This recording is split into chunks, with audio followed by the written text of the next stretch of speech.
Prashantji Nikam sir आणि चौधरीजी या दोघांनी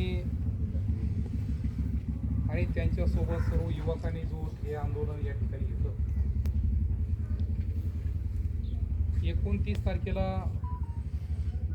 मला पत्र मिळालं तर वाकल्याच्या युवकांनी त्या ठिकाणी आंदोलन करण्याचा पवित्र घेतलेला आहे. परंतु काल आणि परवा मुंबईला होतो, रात्री आलो, सकाळी तात्यांना फोन केला का आपल्याला वाकल्याला जायचं आहे. म्हणून या ठिकाणी तात्या, मी, राजू नाना मगर, अंबादास मामा आणि काशीनाथ भाऊ, आपण सर्व मंडळी या ठिकाणी मुद्दाम उपस्थित झालेलो आहे. गावातील आजी माजी सर्व पदाधिकारी सपोर्ट करण्यासाठी या ठिकाणी आंदोलन जर कुठेतरी अन्याय होत असेल तर आंदोलनाचा पवित्रा घेतला पाहिजे असं मत प्रामुख्याने माझ्यासारख्या कार्यकर्त्याचं ज्या वेगवेगळ्या मागण्या आपण या ठिकाणी घेतल्या त्यामध्ये सर्वात मागणी महत्वाची गेल्या अनेक वर्षापासून मी पण ऐकतो तर चांदेश्वरी प्रकल्प त्या ठिकाणी झाला पाहिजे. गावातील सर्व पदाधिकारी नेहमी करता चांदेश्वरी प्रकल्पाच्या बाबतीमध्ये माझं त्यांचं संभाषण होतं आणि तुम्ही पाहिलं असेल का मी काही चांदेश्वरी प्रकल्पाच्या बाबतीमध्ये शांत आहे असं नाही. अनेक वेळेस विधान भवनामध्ये त्या ठिकाणी प्रश्न मांडले. जेव्हा जेव्हा वैजापूर तालुक्याच्या सिंचनाचा विषय निघतो तर त्यामध्ये चांदेश्वरी प्रकल्प हा आवर्जून त्या ठिकाणी आमचा सुद्धा विषय त्या ठिकाणी राहतो. यामध्ये काही प्रश्न मार्गी लागले परंतु चांदेश्वरीचा प्रश्न आणखी काही मार्गी लागला नाही आणि म्हणून जून जुलै 2025 रोजी जे पावसाळी अधिवेशन त्या ठिकाणी मुंबईला चालू होतं, कदाचित तुमच्यापैकी खूप दिवसापासून प्रलंबित जर असं तर त्यावरती लक्षवेधी लावली पाहिजे, तारांकित प्रश्न विचारले पाहिजे आणि लक्षवेधी लावल्यानंतर त्या ठिकाणी मंत्री महोदयांनी उत्तर दिलं का तुमचं जे पाणी आहे ते पाणी जवळजवळ 11 TMC पाणी तापीला खाली होऊन जातं.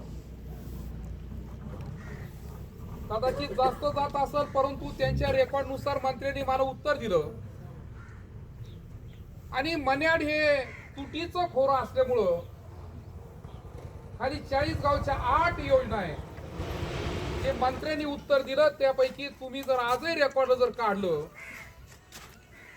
तर 8 पाणी पुरवठ्याच्या योजना 40 गावच्या परिसरामध्ये आणि जर तुमचं चांदेश्वरीला जर पाणी जर तुम्ही अडवलं तर मी 2.56 TMC ची ऑर्डर मागणी त्या ठिकाणी केली होती आणि त्यांनी उत्तर मला दिलं का 40 गावच्या 8 योजना आहे, या 8ही योजना त्या ठिकाणी फेल होतील आणि मग आम्ही काही पाणी त्या ठिकाणी देणार नाही असं भाजपाचे मंत्री गिरीश महाजननी त्या ठिकाणी मला उत्तर देताना सांगितलं. शेवटी मी 5-6 वर्षापासून पाठलाग करतोय. सगळे कागदपत्र सगळी फाईल पूर्णपणे जशाच तशी माझ्याजवळ आजही. मी मंत्र्याला परत प्रश्न विचारला का जर तुम्ही मन्याडला जर तुटीचं खोरं जर तुमच्या भागामध्ये 40 गावच्या योजना त्या तुटीच्या खोऱ्यामध्ये असल्यामुळे होत नाही असं सांगता, मग 13-14ला जो काही महाराष्ट्र सरकारी जल आराखडा तयार केला या जल आराखड्यामध्ये चांदेश्वरी वाकला प्रकल्पाचं नाव त्या ठिकाणी जल आराखड्यामध्ये आणि कन्नड तालुक्यामध्ये सुद्धा एक नाव गुजरदरी म्हणून की जल आराखड्यामध्ये. जेव्हा मी असा परत एकदा प्रश्न विचारला तेव्हा मंत्र्यांनी उत्तर दिलं की मी काही दिवसामध्ये तुमची मीटिंग त्या ठिकाणी लावतो आणि चांदेश्वरीच्या बाबतीमध्ये काय करता येईल तोही त्या ठिकाणी भाग लागतो.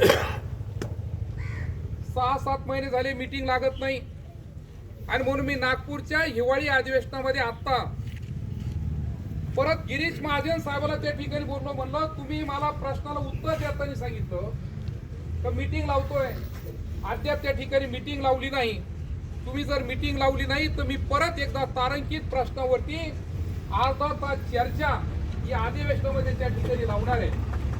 आणि म्हणून त्यांनी मला डिसेंबरच्या हिवाळी अधिवेशन जे चालू होतं नागपूरला, मला त्यांनी सांगितलं बोरनाळे सर हे 1-2 निवडणुका होऊन जाऊ द्या आणि मग मी तुमच्या चांदेश्वरीची मीटिंग लावतो. मी आपल्याला पहिला शब्द देतो का ज्या दिवशी चांदेश्वरीची मीटिंग लवकरात लवकर लावू त्या दिवशी मी स्वतः तुम्हाला प्रत्येक गावातून एक गाडी, जसा आपण पहिला एकदा प्रयोग त्या ठिकाणी केला होता का मी या भागातले 15-20 जण चांदेश्वरीच्या प्रकल्पासाठी घेऊन गेलो होतो.